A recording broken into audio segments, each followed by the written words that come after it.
Hello, everyone. Welcome to WGSN-DB Going Solo Network. You're listening to Date the Right One, and I am just so excited to have you. I am Cece Shatz, the Doyenne of relationship building. I am a divorce, dating, and a life coach, and I'm also the host of many shows here on the goingsolomedia.com. So you can find all of our shows right there, all of our wonderful hosts and guests. And speaking of guests, we have got the most wonderful guest for you tonight, Burce Starr. Burce Starr is fondly called the Luvcoach. And I noticed that it's misspelled there. We'll fix that. I just noticed. He's a relationship coach. Well, we're trying to see if you guys are awake. He's a relationship coach. He's an author. You're a radio, TV host, a producer. You're a speaker, and you give wonderful seminars. Your seminars. You're a presenter, and they're just fabulous. So, welcome to the show, Burce. Well, it's great to be with you again. We've been working together for a number of years now. Yeah, off and on. I'd love to get you back on again, back on here. So, Well, any way that I can share information, that's why I'm here. That's how I want to spend the rest of my days, is sharing information. And boy, especially what's going on with the feminine and masculine energies in the world now. Oh my God, it's cutting. See, when I talked about it, people go, yeah, that sounds right. That sounds okay. Like 3, 4, 5 years ago. But now it's cutting deep, and it's deeply affecting people's relationships. yeah, I mean, I agree with that, and I will tell you, Burce, I've even seen it in myself because I'm running the network here, I'm working, I'm doing all this stuff, and I'm in my masculine side, my masculine energy. And I noticed a couple times I didn't switch off and go back to really me, back to the feminine. And I think that is something that we need to be aware of as women, and I think maybe as men too. And so we'll talk a little bit more about that. But So I want to bring up something now that you talk about that. mhm. I used to have a mentor out in Los Angeles, a teacher. Her name was Dr. Pat Allen. And Dr. Pat was this 85-year-old lady, so tall. And if you ever saw the show um, Millionaire Matchmaker with Patty Stanger, Mhm. anytime she had a really rough going with one of her usually male clients, she would call in a secret weapon. Mhm. And that secret weapon was an 85-year-old lady named Dr. Pat Allen. And she would set them straight. And Mhm. Dr. Pat Allen used to come to a movie theater in Los Angeles every week. She'd travel up from Orange County, and she would pack a movie theater with TV producers, agents, actors, actresses, casting directors, you name it, anyone that was in Hollywood. They bought the ticket that if they got rich and famous, they would have all the choices that they would want in a mate. And of course, that doesn't work that way. Mhm. Only in the movies, only in books, it works that way. So Yep. she would talk to hundreds of these people in the movie theater, and they would be so unhappy. They could be world famous producers and directors and actors and actresses, but they were miserable. Why? Because they were alone Mhm. and they did not have someone in their life. Now, I'm going to get to where masculine and feminine comes into play here. So she would tell people, they'd come up to the stage and ask questions, and she would say to female actresses or producers, she'd say to them, you have double the homework. And the reason you have double the homework is because after you get home from running a studio or representing 10 of the biggest clients in the business, if you still want to have a social life, it's not going to work if you treat them the way you treat your clients. It doesn't work that way. As much as we're trying to make it work that way, it doesn't work that way. She used to tell them, if you want to have a rewarding, warm, intimate relationship with a man or a woman, whoever, you have to change that energy before you go out on that date. How did she say to do that? She said, take a warm bath, light some candles, put some incense on, and sit in that bath for a good half hour. And then that energy, that masculine energy, will slowly fall away into that water. And then by the time you get out of that bath, you're feeling much more relaxed. If you're a female, and you feel much more feminine. And that was the best advice that she could have given anyone. That's a shortcut, how to get into your feminine, so that when you're with someone, it's not your masculine. You're in your feminine. Yeah, no, I mean, I've been seeing it more and more and reading about it. And, I think that is where a lot of us are struggling, because a lot of women now have positions that, take a lot and a lot of energy from them, and they're go-getters, and they're, shaking, rocking and shaking. And it's like, when you come home, you can't be like that, or when you're with your partner, you can't be like that, because he's the masculine, right? Yeah. And so two masculines don't work. So here's the biggest problem that I'm seeing, and I'm really looking into this on many, many levels. I believe there are forces at work that are really trying to split us and split our country up and split us up. And they're doing it not from the outside in with bombs and tanks and shootings and, outward war. They're not doing it that way, but they're doing it from the inside out. So what do I mean by that? We are such a powerful, basically happy society we've been in past years and decades, that the way to get at us, that saying, together we can entertain any force and be successful. But if we're split, if it's white against black, Jew against Christian, pink against purple, straight against gay, the more they break us up, the better the chance that they have of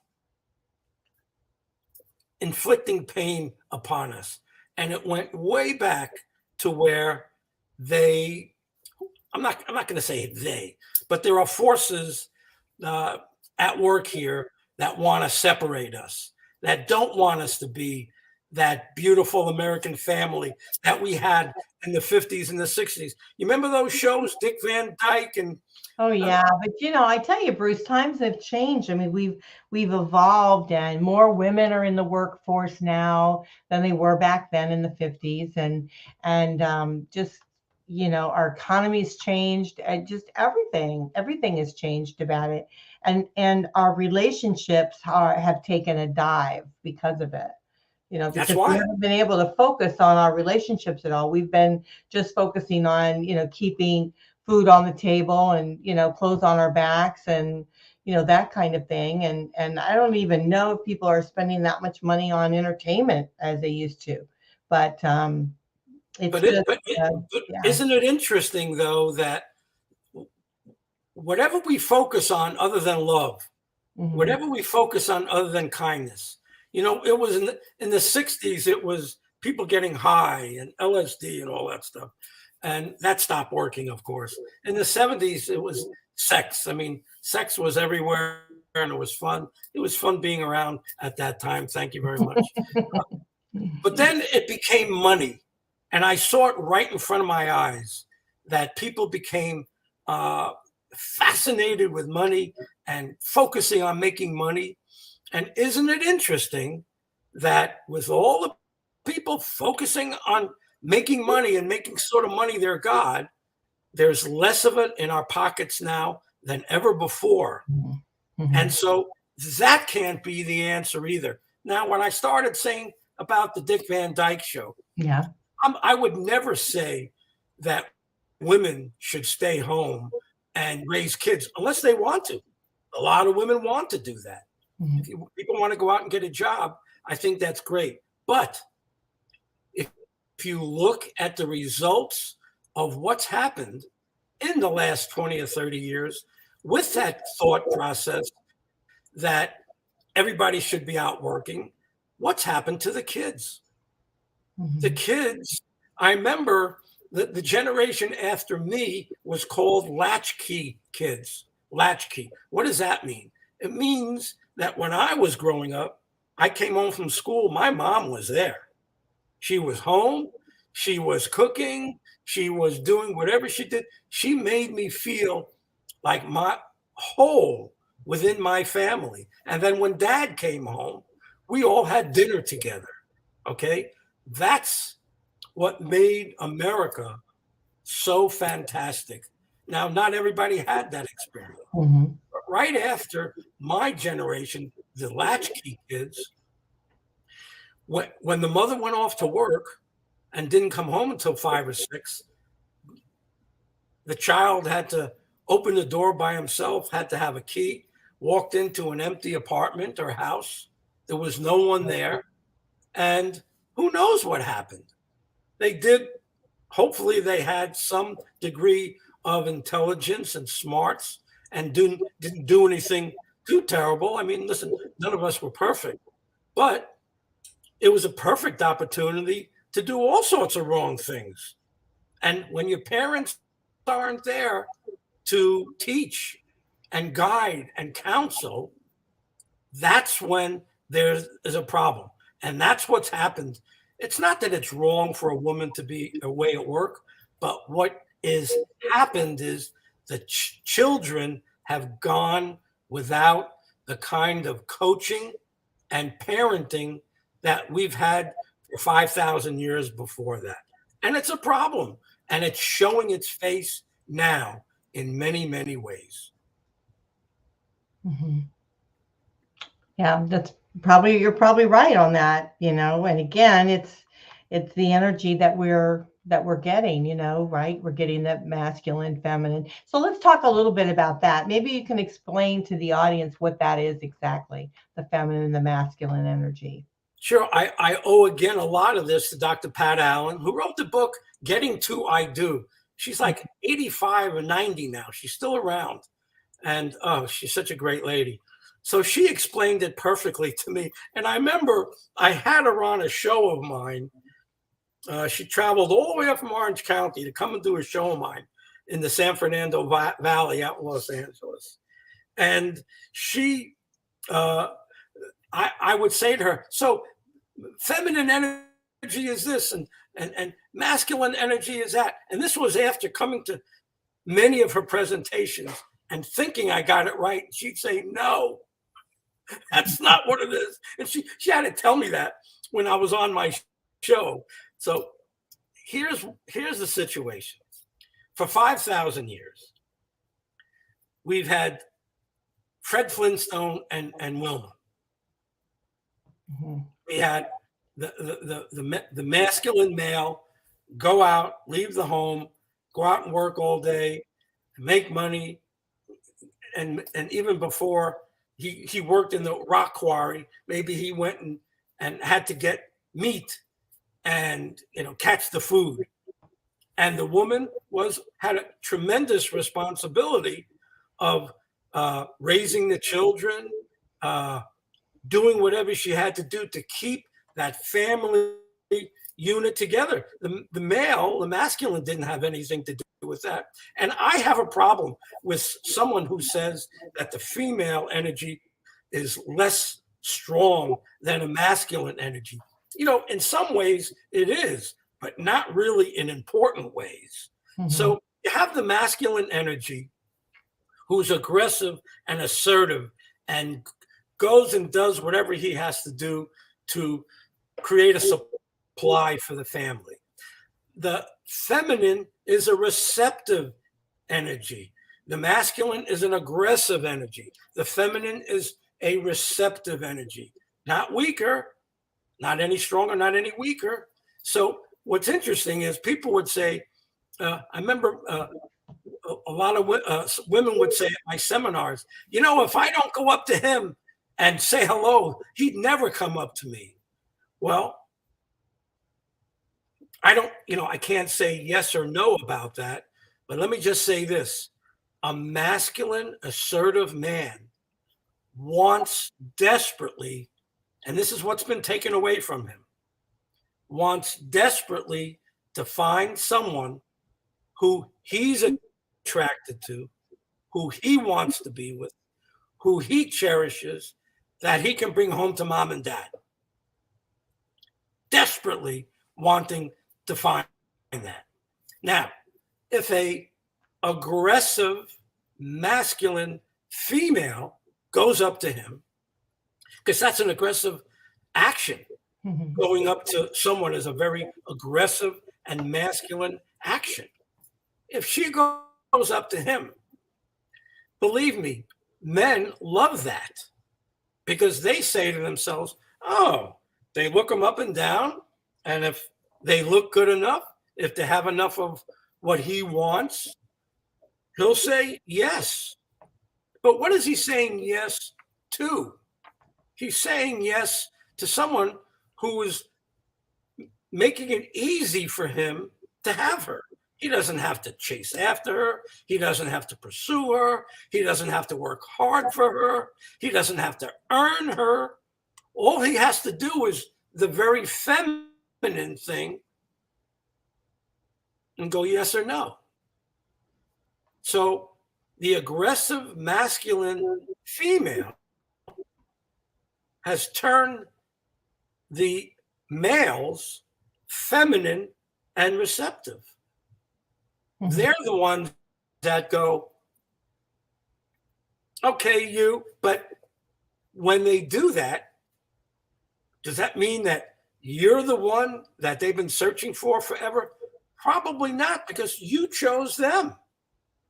They didn't choose you. So plenty of women will argue with me till they turn blue about this, but that's okay, because you said something before. Times have changed. Well, how are those times working out? Mhm. How are things working out now that everything has changed? It's mass chaos. It's crazy. And there's more unhappy people than ever before. The problem is they don't know why. For 5,000 years, masculine men did a certain thing, a certain way. They pursued a woman. They went after someone. They had to work. If the woman was smart, she made them work very hard to earn her, so that when they did get together, he cherished who he found and who allowed him into her life. She's the one that made the decision, really, by saying yes or no. But the man pursued her, chased after her, and that's what a man wants to do. He wants to feel like he has pursued someone and that he was good enough, smart enough, able enough for her to say yes to. Now, the feminine female, has lots of different choices, lots of different men. If she's attractive and has a nice figure or whatever, she has lots of different choices. So it's her job to find just the right man that she can have a family with. So those are the two things that are most at play now that have gone haywire, Right. Mhm. because females have become masculine in nature. They don't know how to turn off the masculinity from their job. Mm-hmm. And so, like you said before, this is not going to work. This can't work. Mm-hmm. Two masculines. So what has the man had to do? He's had to become, if he wanted to have any sex at all, if he wanted to have any fun at all, if he wanted to have a relationship at all. And I went through this out in Los Angeles myself. I went from being a guy from Boston who was an assertive, masculine man, going out to Los Angeles and doing the assertive, masculine thing out in Los Angeles. And the girls weren't the least bit interested in me. It was like, ooh, it's not that I was ugly. It's not that I was stupid. But they couldn't handle, they weren't interested in a masculine guy. They were the masculine ones.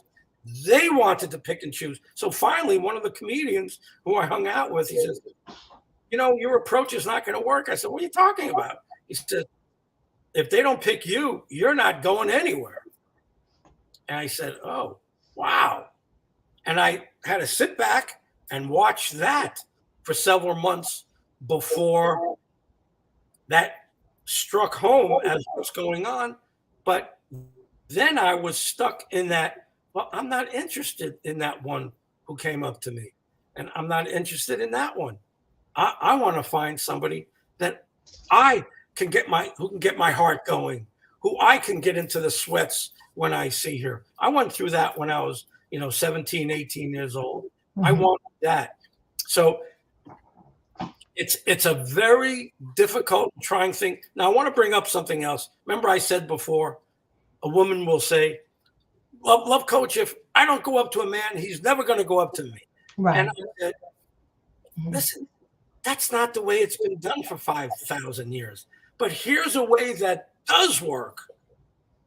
And you don't have to go up and do anything but two things. That's worked for 5,000 years. When you see someone that you are interested in, make eye contact. You know what people do? I watch this all the time. When somebody finds someone that they like, what do? They look down and away so that the other person doesn't think they're interested. They don't want the other person to think they're interested in them. So they look down and away. So they look like taken. Oh my God. Oh my God. No. That's not what you do when you're interested. What that is a game. Oh, I don't want to look available. No, I'm going to look down and away or whatever. It's a game. You're playing a game. And relationships don't work with games. They might look like they do for a week or a month or even a year. People could even get married. That doesn't mean game-playing relationships work. What does work is kindness, is mutual respect. Okay, so here's one thing you could do is eye contact. The second thing that you can do is smile at them. Now, what happens when, I remember, I'll never forget, I was a freshman, I was a senior in college, and I saw a girl across the room at the school bar, and her eyes, oh my God, she had these twinkling golden green eyes, and she was looking at me. I was like, wow, she's looking at me. And she smiled, and it was like, I had to hold myself up so I wouldn't fall backwards in my seat. Now, what did she do there when she smiled at me? She opened up the golden road between myself and her, because she let me know that if I come up to her and risk going from one side of the bar to the other, she wasn't going to make a fool of me. She wasn't going to reject me. She wasn't going to make me feel like a fool so much that I might not go up to another girl for a month or a year, depending how sensitive I was, right?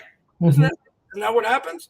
Right. You get rejected, you don't go up to anybody. I mean, if you have a heart, listen, if you have a heart of stone, you'll go up to people a night. until someone says yes. But what good is that? I'm not talking about hearts of stone. I'm talking about hearts of gold, hearts of love. Because we have no more time to fool around. We can't keep going playing these games and doing stupid things that aren't going to get us the one thing that we came here to do is to love and be loved in return, to be kind to others and to allow others to be kind to us. There's nothing more important in this world than that. And all this other stuff that we talked about, drugs in the 60s and sex in the 70s and money and all this stuff, these are all things that have sidetracked us from our one most important thing. And that's to have love in our lives, to love others, make people feel good, and allow others to make us feel good. Yeah, that's true. We're going to have to take a quick break. So when we come back, let's talk a little bit more about, okay, now you've made the introduction, right? So what do you do after that? How do you keep your feminine energy up and allow him that masculine energy to come through? Perfect. So we'll talk about that. Everyone, you're listening to WGSN-DB Going Solo Network. This is Date the Right One show. We have Burce Starr, the love coach. He's a relationship coach, an author, radio and TV host, producer, speaker, and a seminar presenter. If you want to get a hold of him, which I suggest that you do, his email is lovecoach1, that's LUVCOACH1 or just check out his website, theopenheartmovement.com, theopenheartmovement.com. So we'll be right back.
Hi, I'm John Thomas. I want to share with you a professional products and services directory we call Going Solo Directory. And you need to check this out. If you want exposure to your business or are seeking professional product or services, this directory has it all. And that membership, for the many special features, you get the benefit of a worldwide exposure with a 40-minute video interview on an international business show showcase. All this for just one low annual fee. For more information, contact GoingSoloDirectory.com.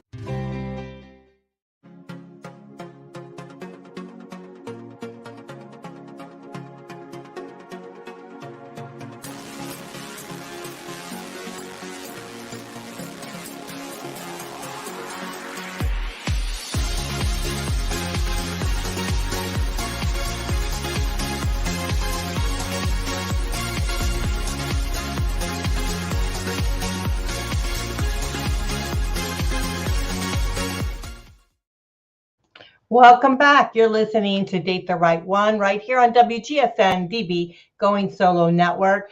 We are so excited to have you back here. I am Cece Shatz, the host tonight, and we have our wonderful guest, Burce Starr. He's the love coach, a relationship coach, and really helping singles move through and really find and connect with the love of their life. So we are very pleased to have you on here, Burce. Thank you for being with us tonight.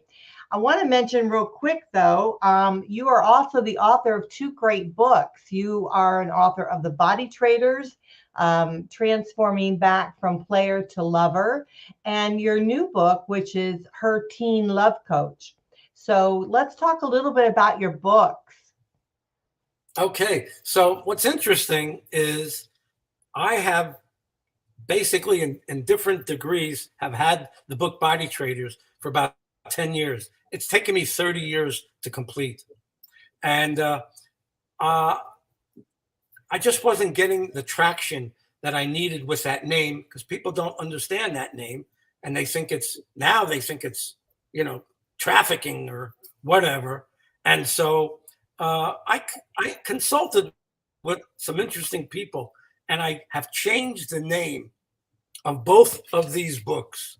Okay. And the names are so much better. I didn't think I would ever be open to changing the names and being happy about it. But I'm kind of looking because it is so new. So the Body Traders, oh gosh, give me just a second here. Okay. Okay.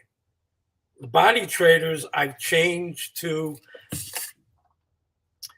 a Lost Soul's Guide to Love. And the other book, which is an incredible book for teenagers, they said to me, you have to make it more personal than her teen love coach. I said, okay, that makes a lot of sense. So they said, well, what's the girl's name in the book? And I said, Jency. And so they said, you might want to think about calling it Jency's Initiation to Teen Life. So I'm changing the names of those books. That's why I haven't really promoted them. Because until I change the names and start printing them up again. The first one, A Lost Soul's Guide to Love, is more for adults. And thank you so much for doing that. And the book, which is a book for teenagers. Remember we talked about a short while ago about kids coming home and not having parents. Whether they realize it or not, that's devastating to the child. Devastating. Kids need their parents. They need the parental guidance. They need to be shown right from wrong. So imagine if you grow up not being shown right from wrong. Well, where do you learn what is right or wrong? Where? On the streets. From kids in your class in 7th grade that know even less than you do, or they know more things that they shouldn't know about.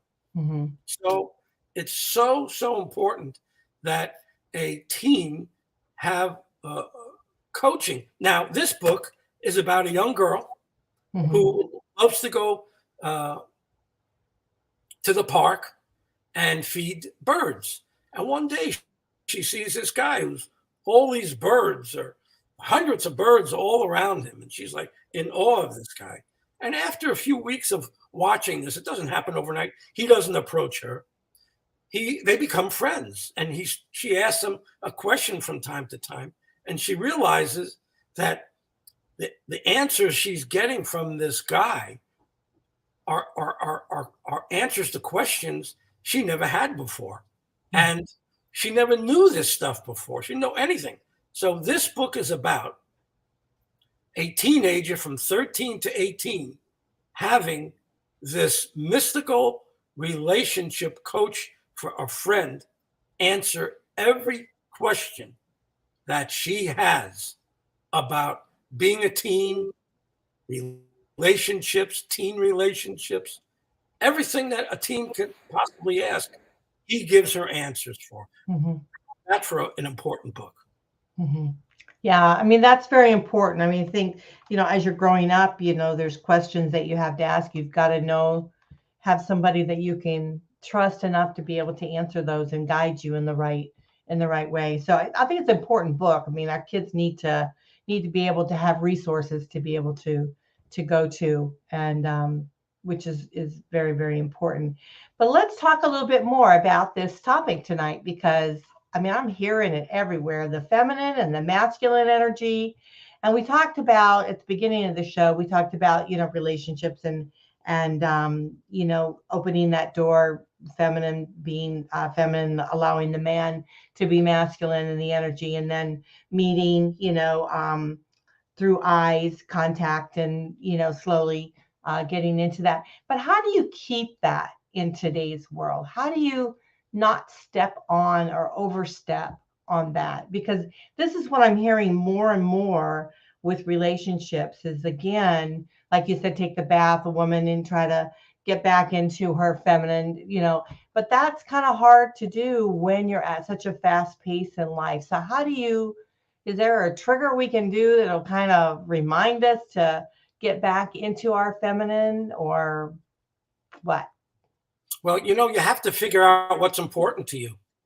Mm-hmm. Some people are told that if they meditate once or twice a day, they'll have a completely different experience in life. And some of the biggest people used to say that in show business, even. I won't mention any names, but they'd say if you would just meditate, Mm-hmm. you would be able to calm yourself down. But if that's not important, then you won't have time for that. Well, if your relationships are important, you will take the time. You will have balance. Because if you don't have balance, that's okay. If you got to do this and you got to make that sale, okay. But your life is in your hands. You make the choices. And if you make a choice, you're too busy to bring your masculine energy down, you're gonna be alone. Okay, so now you ask great questions. So you remember I said when a woman goes up to a man, Mm-hmm. So then she'll say to me, well, what if I go up to him and then let him take over after that?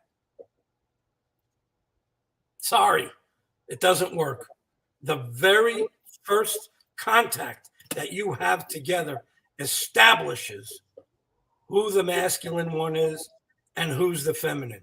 Now, when the female in her assertiveness goes up to a man, she becomes his mama, the mama that directs things and tells him what to do and where to go and what they're going to do and what they're not going to do. So it starts right from the beginning. The feminine, when the female becomes assertive and aggressive, she makes all these decisions. But here's what happens. Months later, she's going to get like, what's the matter with you? Why are you so damn lazy? Why are you so laid back? Why don't you go out and get a better job? So even that doesn't last when a female chooses a receptive male to be with. So that doesn't work either. So a feminine female must allow the male, the assertive male, to be masculine. Honor him, respect him, but only be with a male who cherishes you. It's not about giving your energy away at all. It's about choosing a masculine, assertive, masculine man who is respectable, someone that you can respect, and to let him either make a lot of the choices or make him think he's making a lot of the choices. But don't deball him. Allow him to feel his strengths. Allow him to feel important. Don't cut him off at the knees. Don't counter every choice he makes. Don't make him feel little. The bigger and stronger you can make him feel, the better your life will be. Mm-hmm. Yeah. I mean, I totally get that. I mean, I've seen it over and over again, how a guy, I call it the peacock feathers, out, and they're strutting their stuff a little bit, and I think you have to let them do that. And I notice that even myself at times when I let that masculine energy override, it just shoots it right down. I mean, and luckily it hasn't happened to me very often, but I did notice it, and I thought, wow, it caught my attention, and then I started doing more research on it, and I thought, boy, this is a topic that we most certainly need to do, because I do feel like we've got to keep that balance, right? Absolutely. You have to have a balance. And I'm going to share something with you I just heard the other day. I spoke to a young lady who was in college. And the college experience now is very different than the college experience that I had when I went to Northeastern University in Boston, Massachusetts. Mm-hmm. Let me tell you. And what she told me was that they're teaching masculine men that their masculinity is not a good thing. I'm just telling you what I'm learning. And she said, because masculinity is being minimized and put down and being seen as something wrong or bad, most of the boys or men on campus have become feminine and receptive. And she says you can't find a masculine man anywhere. Imagine if half of your classes, your teachers told you that it was bad to be an assertive masculine man. Imagine. And you're responsible for all the bad things in the world. Mm-hmm. Imagine being taught that in 2-3 classes in college.